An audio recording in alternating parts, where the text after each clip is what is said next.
Très rapidement, comment recevoir l'onction?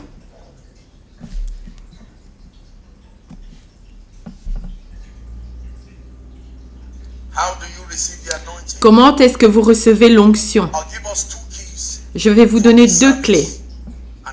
Et ensuite, nous prierons. La vie de quelqu'un change. Au nom de Jésus-Christ. La vie de quelqu'un change. Numéro 1. Faites attention maintenant. La première clé ou la première plateforme, la première façon de recevoir l'onction est directement de Dieu à travers des rencontres. Écrivez directement de Dieu par des rencontres. Directement de Dieu par des rencontres. Acte 10, le verset 38. Les 5 premiers mots. Acte 10, le verset 38. Acte 10, 38. Lisez pour moi les premiers mots. Comment Dieu a oint du Saint-Esprit et de force Jésus de Nazareth. Comment Dieu a oint du Saint-Esprit et de force Jésus de Nazareth. Qui a oint Jésus? Cela vous dit, numéro 1, que Jésus a été oint. Même Jésus a dû être oint. Et il est dit qui l'a oint. Et quand vous lisez plus loin, il vous dit de quoi il a été oint. Du Saint-Esprit de puissance. Et la Bible dit qu'il est allé de par le monde, faisant du bien et guérissant tous ceux qui étaient opprimés par le diable.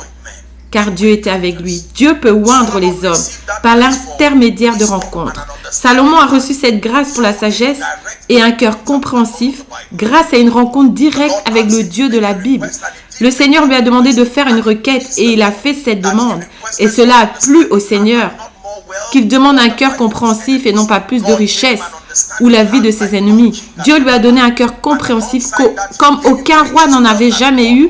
Et à côté de cela, il lui a donné des richesses et des honneurs. Il s'est réveillé le matin et a découvert que la grâce était entrée dans sa vie. Vous pouvez recevoir directement de Dieu par le biais des rencontres. Numéro 2. Comment est-ce que je reçois l'onction?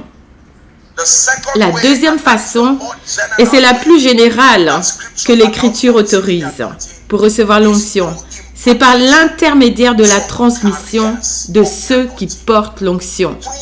Par la transmission des porteurs de l'onction. Pas seulement la transmission de quelqu'un, pas seulement de la part des chrétiens, la transmission par ceux qui portent l'onction.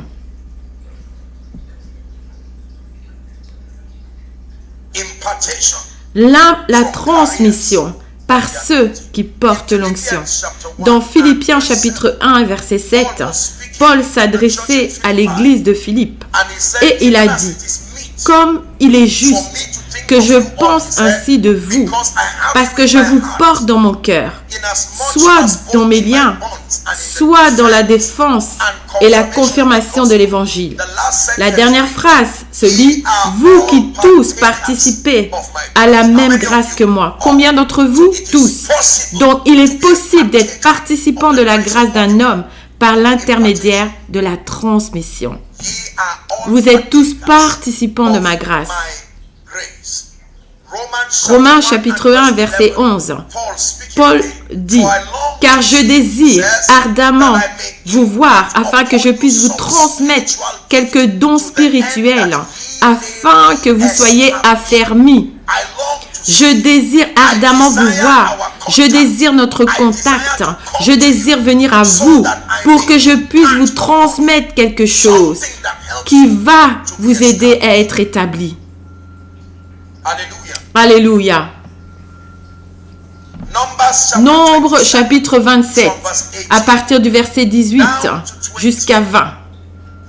Nombre 27, 18 à 20. S'il vous plaît, regardez. Écrivez-le et je voudrais que vous puissiez voir. Et le Seigneur dit à Moïse, « Prends Josué, fils de Nun, un homme en qui est l'esprit. » Il avait déjà l'esprit. Il dit, impose-lui les mains. Lire jusqu'au verset 18. Et mets-le devant Éléazar le sacrificateur et devant toute l'assemblée. Et donne-lui des ordres devant leurs yeux. Et j'aime le verset 20.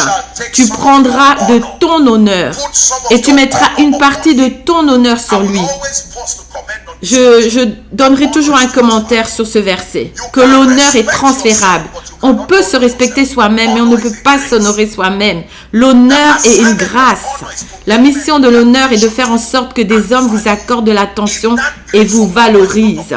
Si la grâce de l'honneur n'est pas sur vous, peu importe à quel point vous êtes juste, saint et sincère, personne ne vous écoutera.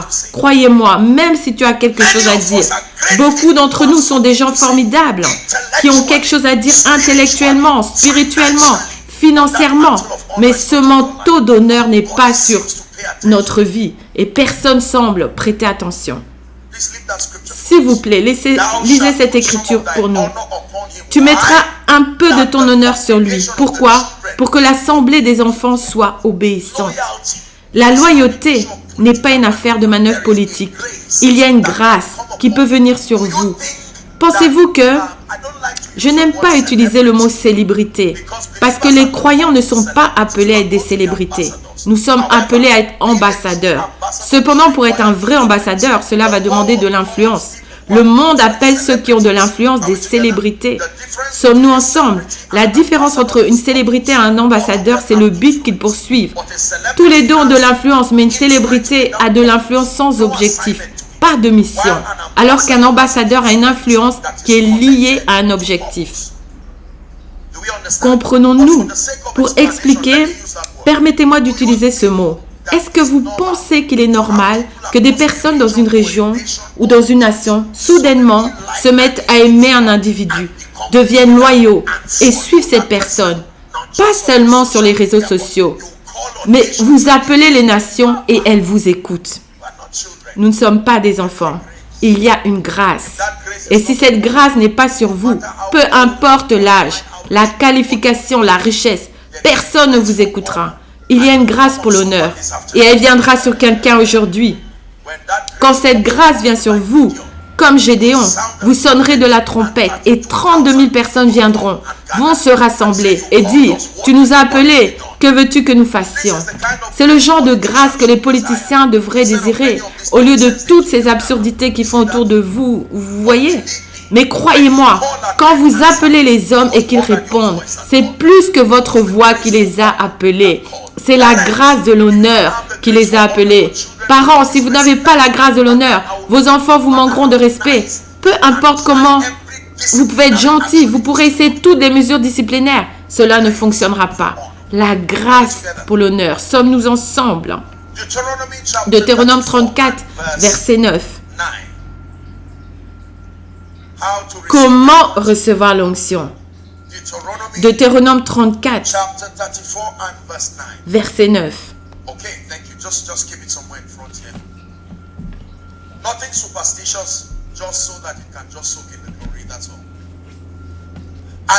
Et Josué, le fils de Nun, était rempli de l'esprit de sagesse. Pourquoi la Bible mentionne la dimension de l'esprit qui est venue sur lui? Parce qu'il avait déjà l'esprit, mais n'avait pas la sagesse.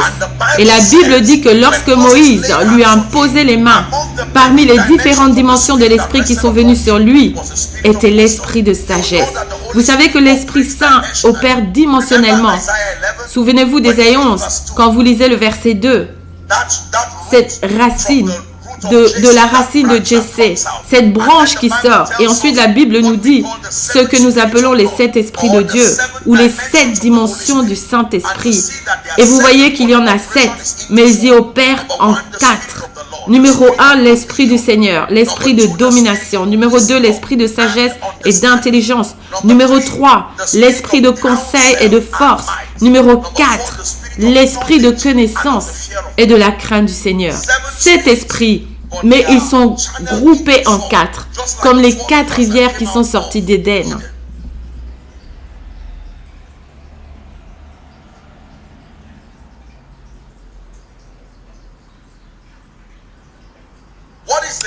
Quelle est la clé pour recevoir de Dieu? La clé pour recevoir directement de Dieu, c'est votre faim de Dieu. Écrivez-le. Pour recevoir directement de Dieu, c'est votre faim de Dieu et la profondeur de votre consécration. Votre faim de Dieu et la profondeur de votre consécration. Votre faim de Dieu et la profondeur de votre consécration.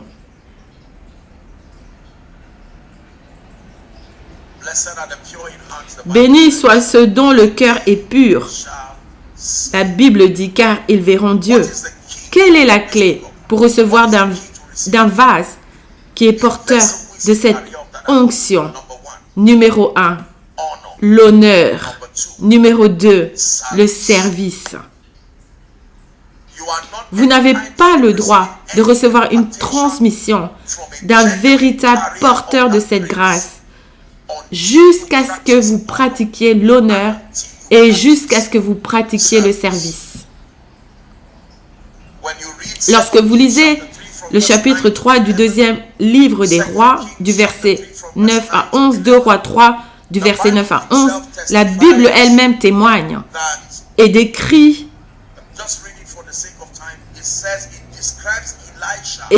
Élisée comme étant celui qui versait de l'eau sur les mains d'Élie. Ça, c'est le service. Il n'a pas cherché Élie juste pour recevoir la puissance. Il était sincèrement soucieux de le servir. Écoutez, laissez-moi vous le dire.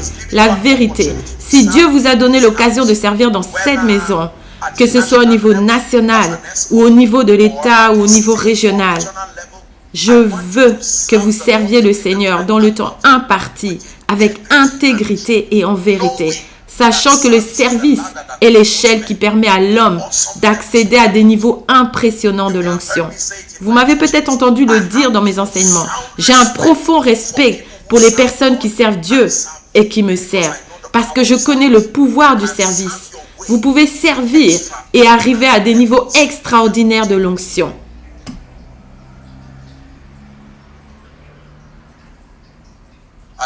Alléluia. Est-ce que Dieu nous parle? Vous pouvez servir. La Bible dit que Jésus lui-même a dit, celui qui donne à un prophète un verre d'eau, il dit, il recevra la récompense du prophète. En fait, dans un des récits hypnotiques, il est dit que celui qui reçoit un prophète au nom d'un prophète recevra une récompense de prophète. Celui qui reçoit un homme juste au nom d'un juste recevra la récompense d'un juste. Cela veut dire que lorsque Dieu vous appelle et vous oint, écoutez attentivement, il y a des récompenses qui viennent avec votre grâce. Et à l'instance de l'honneur, l'honneur est la clé qui permet l'accès.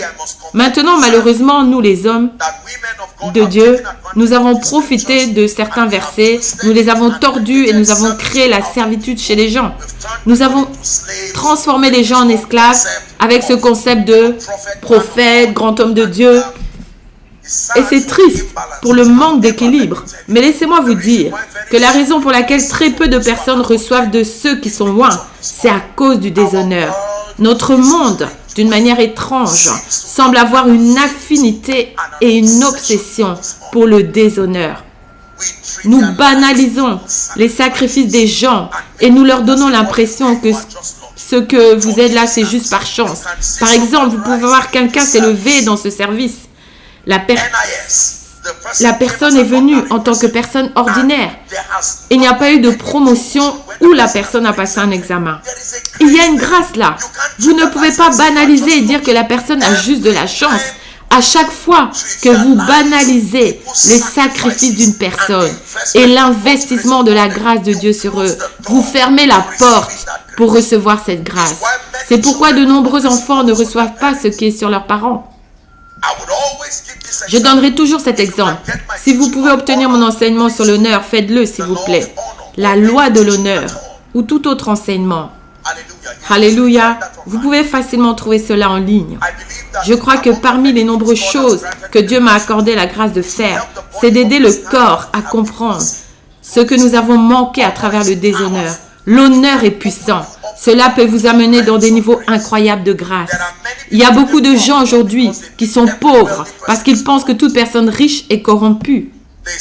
Ils voient quelqu'un qui est venu dans cette ville, par exemple, peut-être avec 100 naira ou 1000, et en l'espace d'un an, 2 ans, 3 ans, Dieu a béni cette personne et l'a fait croître comme Abraham. Maintenant, il y a des gens qui ont peut-être suivi de mauvaises voies, mais il y a des gens qui, avec la dignité de l'intégrité du royaume, ont maîtrisé les voies de l'esprit et qui ont été élevés. Et beaucoup de gens les regardent et disent que ces gens, ne faites pas attention à ces gens. Et pourtant, cette personne qui se plaint est fauchée, pauvre, et n'apprendra rien. À chaque fois que vous critiquez une grâce, vous fermez la porte pour recevoir cette grâce. Il y a des gens qui critiquent le miraculeux et pourtant ils veulent marcher dans le miraculeux. Ils critiquent le prophétique. Je vous l'ai déjà dit, je sais qu'il y a des déséquilibres dans ces choses. Il y a des gens qui malheureusement sont allés loin dans des pratiques extra-bibliques. Je sais cela, mais dans les limites de la doctrine et des Écritures, ayez du respect, non seulement pour Dieu et son onction, mais pour les vases qui ont payé le prix pour la porter. Sinon, vous ne l'aurez pas, croyez-moi. Même si Marie était la mère de Jésus, elle a dû aller se joindre à ceux qui attendaient dans la chambre haute pour y rester avec humilité, pour recevoir le Saint-Esprit. Et pourtant, c'est le Saint-Esprit qui l'avait mise enceinte. Et vous pensez qu'elle se serait vantée, aurait dit avant vous tous, avant que le Saint-Esprit vienne, le Saint-Esprit, les paroles et la parole ont tous deux habité en moi. Et pourtant, elle s'est humiliée, sinon elle n'aurait jamais reçu l'Esprit. Elle s'est humiliée, elle a écouté Pierre. J'espère que vous savez que lorsque Jésus est venu, Pierre était plus âgé que Jésus. Donc il ne pouvait pas être plus âgé que Marie. Sommes-nous ensemble? Comment la mère de Jésus, qui a porté la parole pendant 9 mois, vous savez ce que cela signifie pour la parole d'être dans votre ventre? Par le pouvoir du Saint-Esprit, une visitation des anges. Voilà les références qui auraient fait d'elle un leader sur les 120. Mais elle s'est humiliée et a écouté Pierre. Et quand le Saint-Esprit est venu, il est venu sur elle aussi. Il y a beaucoup de gens qui utilisent l'excuse de l'âge, du genre, de l'expérience humaine, de l'éducation, simplement parce que vous avez de bons résultats dans le monde. À chaque fois que des choses spirituelles viennent, vous mettez la main à la poche et vous dites, est-ce qu'il y a quelque chose que je peux recevoir? Non, c'est une mauvaise approche. Vous ne recevez pas de cette façon. Pour que vous receviez dans l'esprit, il y a une loi. La Bible dit que sans controverse, sans aucune contradiction, il dit que le plus petit est béni par le plus grand. Le plus petit ne signifie pas que la personne est basse. Cela signifie que la personne a besoin de cette grâce. Sommes-nous ensemble? La physique nous enseigne qu'il ne peut y avoir de flux tant qu'il n'y a pas de différence de potentiel, n'est-ce pas? Il ne peut y avoir de flux d'un point A à un point B quand ils sont à la même hauteur. Il doit y avoir une différence de potentiel. Il y a beaucoup de personnes orgueilleuses qui ne peuvent pas recevoir l'onction parce qu'elles se sentent après tout, qu'est-ce qu'il y a? Je suis aussi né de nouveau, j'aime le Seigneur. Et ils font face à des batailles bon marché qui deviennent si difficiles. Pas de faveur, pas de grâce, pas d'élévation, pas de révélation, pas d'accès. Le Seigneur nous a rassemblés ici, de nouveau pour cette dernière fois, pour que nous recevions quelque chose. J'ai vu des gens dans ma vie qui sont porteurs de ces grâces, surtout nos pères dans la foi. Et à chaque fois que j'ai eu l'honneur de les rencontrer, je ne me suis pas regardée, j'ai dit je suis apôtre Joshua Selman, j'ai des révélations, j'ai fait des miracles, ceci et cela. Je mets tout cela de côté et je m'humilie. Je ne connais pas assez, que j'apprenne. Et avec humilité, je reçois. Je peux vous dire, quand il s'agit de recevoir la transmission de l'onction, ce n'est pas seulement les hommes de Dieu qui ont l'onction.